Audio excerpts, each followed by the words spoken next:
2677 rower, 4000 MR.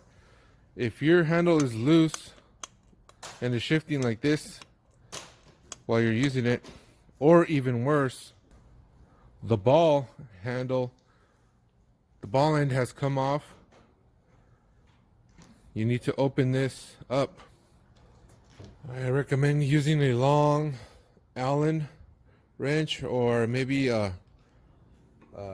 Phillips head screwdriver that has a short tip, because you don't want to mess up the inside of the cap with this. This one won't fit, but find one that will go through the hole. All right, insert it inside, and this is going to take a lot of pressure, a lot of force. Hold it with one of your hands, and then pry.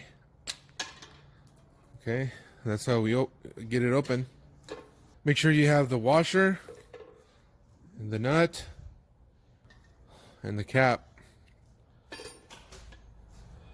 And get a 13 millimeter open end wrench. Okay.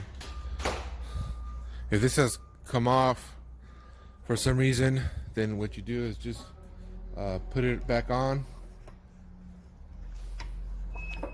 Okay.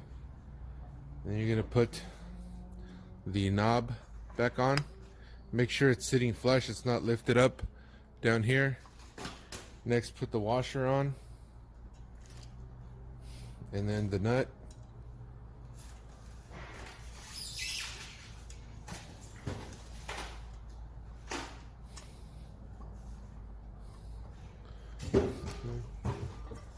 Now you're gonna tighten that nut until the end of the bolt comes out of the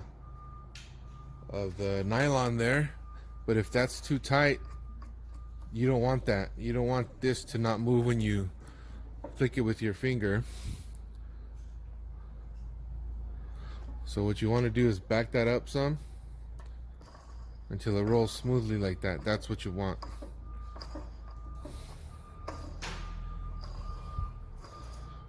Alright, make sure that the handle moves freely.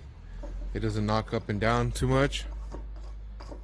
Okay, that's ideal. And now you need to pop the cap back on. And that's pretty straightforward. There you go. There. And that's how to repair the swivel handles on the 2677 4000 MR.